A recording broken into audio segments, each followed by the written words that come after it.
ಆತ್ಮೀಯ H16 news ಅರ್ಥಾತ್ ಹೇ ಸೀತಾರಾಮಗೆ ಸ್ವಾಗತ. ನಾನು ನಿಮ್ಮವ MI ಅಥವಾ ಮಲ್ಲಪ್ಪ ಜೋತಾವಾರ್. ಆದ್ಮೇಲೆ ಈಗ ತಾವು ದಿನ ಸುದ್ದಿಗಳನ್ನ ಅದರ ಜೊತೆಗೆ ವಿಶೇಷತೆಗಳನ್ನ ನೋಡ್ತಾ ಹೋಗಿ ವಿಶೇಷ ಈ ಮೊದಲನೇ ಸುದ್ದಿಯನ್ನು ನೋಡಿ.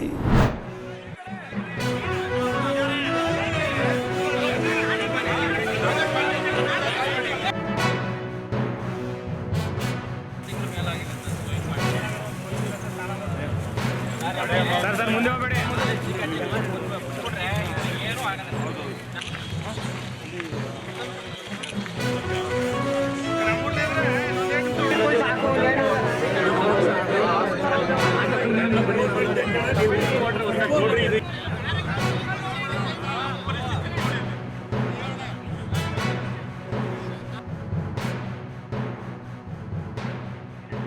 ಹಾಗಾಗಿ ಇವರು ಇಲ್ಲಿ ಮಳೆ ಕೊರತೆಯಿಂದಾಗಿ ಜೋಳದ ಬೆಳೆ ಎಲ್ಲ ನಾಶ ಆಗಿ ಕರ್ಕೊಂಡು ಬಂದಿದ್ದಾರೆ.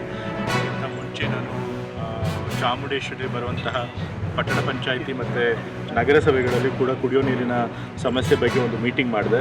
ಇದಾದಮೇಲೆ ಮತ್ತೆ ನಂಜನಗೂಡು ವಿಧಾನಸಭಾ ಕ್ಷೇತ್ರ ಮತ್ತು ಅಲ್ಲಿ ದೊಡ್ಡ ಕೌಲಂದೆ ಗ್ರಾಮಕ್ಕೆ ಹೋಗಿ ಅಲ್ಲೂ ಕೂಡ ಪರಿವೀಕ್ಷಣೆ ಮಾಡ್ತೀವಿ. ನಾಳೆ ಹುಣಸೂರು ಮತ್ತು ಪಿರಿಯಾಪಟ್ಟಣ ಕ್ಷೇತ್ರಗಳು ಹೋಗ್ತಿದ್ದೀವಿ. ನಾಳಿದ್ದು HD ಕೋಟೆ ವಿಧಾನಸಭಾ ಕ್ಷೇತ್ರ ಕೂಡ ಹೋಗ್ತದೆ. ಈಗ ಇದು ಪರಿಹಾರ ನಾನು ಹೇಳೋದಕ್ಕೆ ಬರೋದಿಲ್ಲ. ಇದೆಲ್ಲ ವರದಿಯನ್ನು ಆಧಾರದ ಮೇಲೆ ಸರ್ಕಾರ ನಿರ್ಧಾರ ಮಾಡಬೇಕು.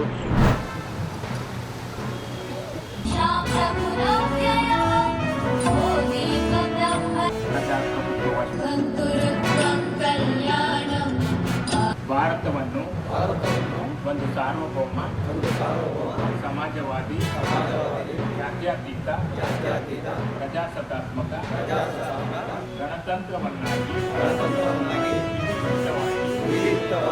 ನವೆಂಬರ್ ಮಾಹೆಯ 26ನೇ ದಿನದಂದು ಈ ಸಂವಿಧಾನವನ್ನು ಸ್ವೀಕರಿಸಿ ಶಾಸನವನ್ನಾಗಿ ನಮಗೆ ನಾವೇ ಸಮರ್ಪಿಸಿಕೊಂಡಿದ್ದೇವೆ. ಉದ್ಯೋಗ ಪಡ್ಕೊಂಡಿರುವಂಥವ್ರು ಯಾರಿದ್ದೀರಿ ನಾವೆಲ್ಲ ಒಂದೇ ಒಂದು ಚಿಂತನೆಯನ್ನು ಮಾಡಬೇಕು. Go back to the villages, pay back to the society. ಒಂದೇ ಒಂದು ಆ ಮಂತ್ರ ನಾವು ಉದ್ಯೋಗವಂತರು ಏನಿದ್ದೀರಿ ನಾವೆಲ್ಲ ನಮ್ಮ ಹಳ್ಳಿಗಳಿಗೆ ತಿರುಗಿ ನೋಡಬೇಕು. ಜನ್ಮಿಸಿದಂತಹ ನಾಡು, ಜನ್ಮ ಕೊಟ್ಟಂತಹ ತಾಯಿ ಇಬ್ಬರನ್ನೂ ಸಹ ಯಾವಾಗಲೂ ನಾವು ಮರಿಕೊಡುದು. ಅದು ನಮ್ಮ ಮನಸ್ಸಿನಲ್ಲಿರ್ಬೇಕು. ಅದಕ್ಕೆ ನಾವು ಎಲ್ಲೇ ಇರಲಿ ಹೇಗೆ ಇರಲಿ ನಾವು ನಡೆದು ಬಂದಂಥ ದಾರಿಯನ್ನು ಯಾವಾಗಲೂ ಹಿಂತಿರುಗಿ ನೋಡಬೇಕು.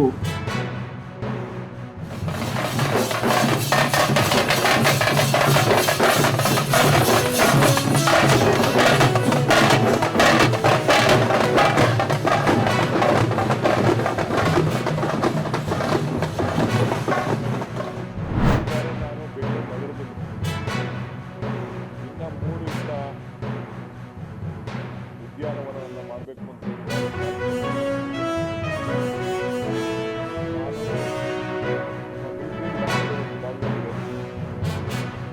ಅದು ಕೂಡ ಈಗ ನಮ್ಮ ಲ್ಯಾಂಡನ್ನು ನಮಗೆ ವಹಿಸಿ ನಾವು ಅದನ್ನು ನಿನ್ನೆ ವರ್ಷದಲ್ಲಿ ಇರ್ತದೆ. ಆದರೆ ನಾವು ಇಂಥ ಒಂದು ಹೊಸ ಪಾರ್ಕು ಲಾಲ್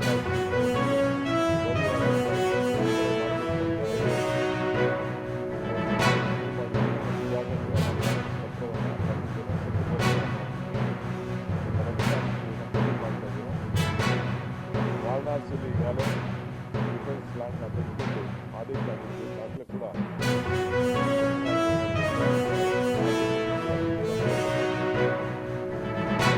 ಅರಣ್ಯ ಇಲಾಖೆ ಸಂಬಂಧಿಸಿದ ಜಾಗವನ್ನು ಈಗಾಗಲೇ ಅರಣ್ಯ ಇಲಾಖೆ ಮಾತಾಡಿದ್ದೀನಿ. ಅಲ್ಲೂ ಕೂಡ ಪಾರ್ಕ್ ಮಾಡಲಿಕ್ಕೆ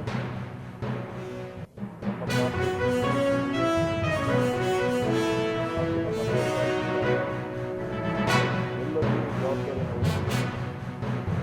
ನಮ್ಮ ಕಾಲದಲ್ಲಿ ಹೊಸ ನಾವು ಪಾರ್ಕ್ ಮಾಡಬೇಕು, ಇಂಥ ರೆಕಾರ್ಡ್ ಪಾರ್ಕ್ ಮಾಡಬೇಕು ಅಂತೇಳಿ ನನ್ನ ಕಾರ್ಯಕ್ರಮವನ್ನು ನಾನು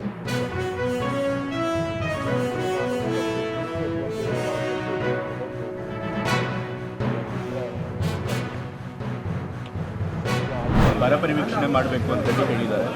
ಹಾಗೆ ಇವತ್ತು ಮತ್ತು ನಾಳೆ 2 ದಿವಸ ನಾನು ನಮ್ಮ ಮೈಸೂರು ಜಿಲ್ಲೆಯಲ್ಲಿ ಎಲ್ಲೆಲ್ಲಿ ಮಳೆಯ ಕೊರತೆ ಆಗಿದೆ ಅಂಥ ತಾಲೂಕುಗಳಿಗೆ ಭೇಟಿ ನೀಡಿ ಬರ ಪರಿವೀಕ್ಷಣೆ ಮಾಡ್ತಾ ಇದ್ದೀನಿ. ಸೊ ಹಾಗಾಗಿ ಈಗ ಮೈಸೂರು ಉಸ್ತುವಾರಿ ಸಚಿವರಾಗಿ ಮೊದಲು ತಾತ್ಕಾಲಿಕವಾಗಿ ಮಾಡಿದ್ರು, ಖಚಿತ ಆಗಿದೆ. ಹಾಗಾಗಿ ಮೊದಲನೇ ಬಾರಿ ಮೈಸೂರು ಉಸ್ತುವಾರಿ ಸಚಿವನಾಗಿ ಮೈಸೂರು ಬಂದಿರೋದರಿಂದ ಮೊದಲು ನಮ್ಮ ಗುಡ್ಲಿಂಗ ಪೆದ್ದ ಮಠಕ್ಕೆ ಬಂದು ಈ ಜ್ಞಾನಪ್ರಕಾಶ ಸ್ವಾಮಿಗಳ ಆಶೀರ್ವಾದ ಪಡೆದು, ನಂತರ ನಮ್ಮ ಸುತ್ತೂರು ಮಠಕ್ಕೆ ಹೋಗಿ ಅಲ್ಲೂ ಆಶೀರ್ವಾದ ಪಡೆದು ನಂತರ ಎಲ್ಲ ತಾಲೂಕು ಸಚಿವ ಸಂಪುಟ ಭೇಟಿ ಇಲ್ಲ. ಈಗಾಗಲೇ ಹೇಳಕ್ಕಲ್ಲ, ಮೈಸೂರು ಉಸ್ತುವಾರಿ ಸಚಿವರು ತಾತ್ಕಾಲಿಕವಾಗಿ ಕೊಟ್ಟಿದ್ರು. ಸಚಿವ ಸಂಪುಟ ವಿಸ್ತರಣೆ ಆದಮೇಲೆ ಮತ್ತೆ ಮೈಸೂರು ಉಸ್ತುವಾರಿ ಸಿಗುತ್ತಲೂ ಗೊತ್ತಿರಲಿಲ್ಲ. ಹಾಗಾಗಿ ನಾನು ಅಧಿಕೃತವಾಗಿ ಎಲ್ಲೂ ಹೋಗಿರಲಿಲ್ಲ.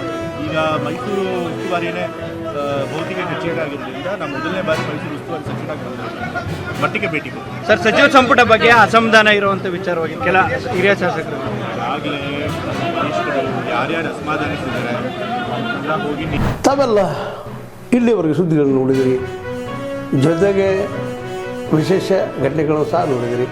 ಅದು ನಿಮಗೇನು ಅನ್ನಿಸ್ತು? ನಿಮಗೆ ಲೈಕ್ ಮಾಡಿರಿ, ಶೇರ್ ಮಾಡಿರಿ, ಕಾಮೆಂಟ್ ಮಾಡಿರಿ, ಜೊತೆಗೆ ಸಬ್ಸ್ಕ್ರೈಬ್ ನಿಲ್ಲಿಸ್ಬೇಡ್ರಿ.